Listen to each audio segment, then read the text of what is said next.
Hello and welcome back to Politics on the Prairie. I'm your host Dan Williams, or Spartan D34 depending on where you find me. And today we'll be going over the county commission districts for Muskogee County.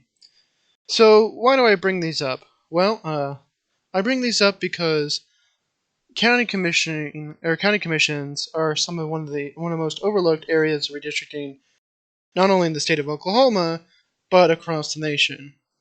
And specifically in Muskogee County, I noticed something last redistricting cycle that carried over to this redistricting cycle. Now, if you look at this map, you'll notice something particularly interesting. If you can see here, we have non-contiguous districts. Now, what does that mean?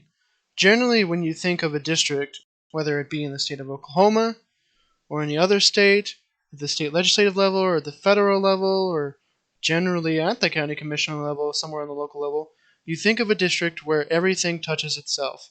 So, as we can see here in District 3, every part of District 3 touches another part of District 3.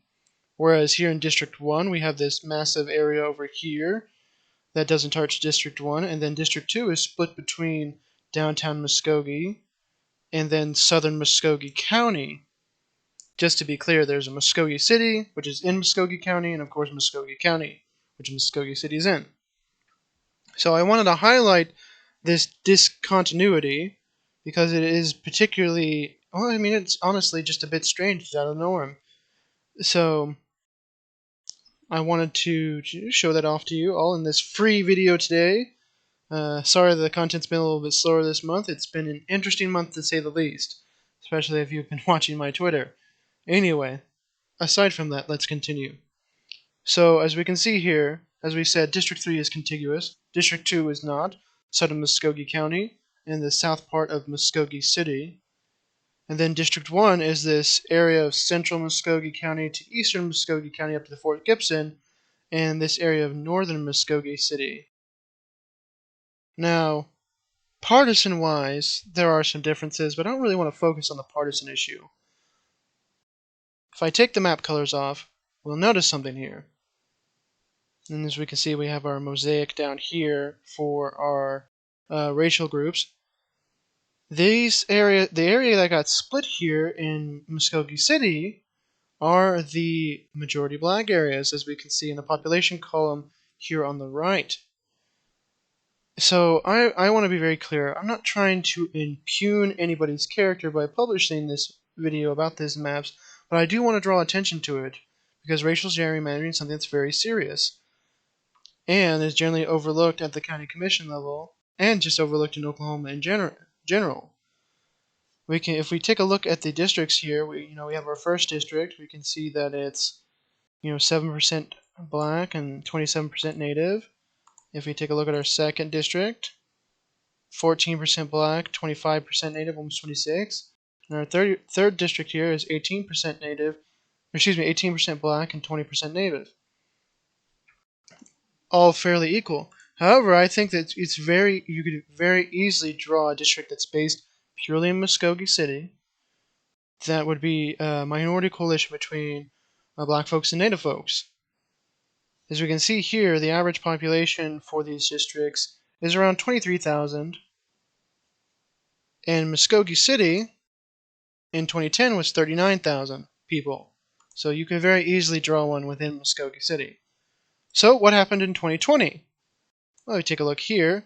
We can see that now District 1 is contiguous, right? It still has this kind of weird north central, Fort Gibson, and then dash around through central Muskogee County down to Okataha, and then the third still has this western Muskogee County splitting into Muskogee City's downtown. But the second district is still discontiguous. So let's take a look here and see what's going on. We take off our map colors again. We'll again see that these areas, these majority minority areas, majority black areas in most cases, are split up from each other.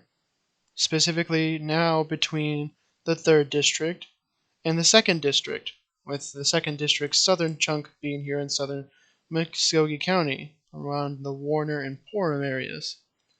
This is particularly strange to me, and I was not involved in drawing these districts, so I can't say what exactly goes on. From my understanding, what was published in the local newspaper in Muskogee County is that they did a least change map, but if it's a least change map on a racial gerrymander, it's still a racial gerrymander. Now, some of you may ask me, well, Dan, if you had the opportunity to draw these maps, what would you draw? Well, I'm glad you asked.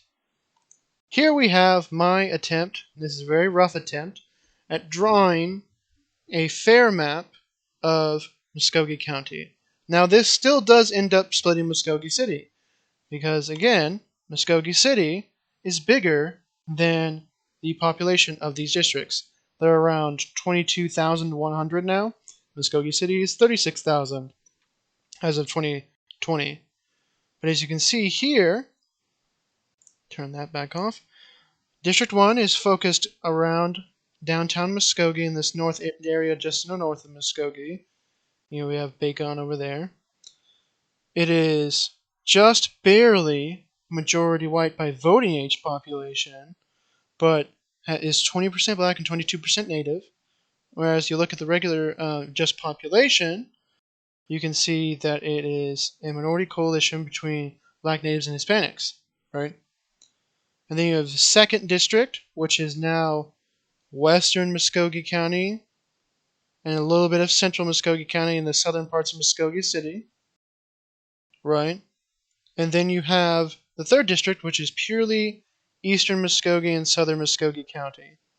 These districts are not only more compact and fairer in a racial balance, but, you know, if we do look at the partisan lean, we actually do have a partisan competitive district now, which is not the goal, certainly, but it is an added benefit of the map. All the Muskogee County Commissioners are of the same party. I believe they're all Republicans. Again, I'm not trying to impugn their character whatsoever at all, but this map, by every standard redistricting measure, is a better map than the others. It's more compact, more competitive. You have an actual black or native opportunity district drawn here in the center, and a lot of folks out in this part of the state are, you know, there's a large amount of Creek freedmen, so they're black and native. And this better represents the city of Muskogee, while not purely having it shoved into one district, when I can still have a say in another district, right?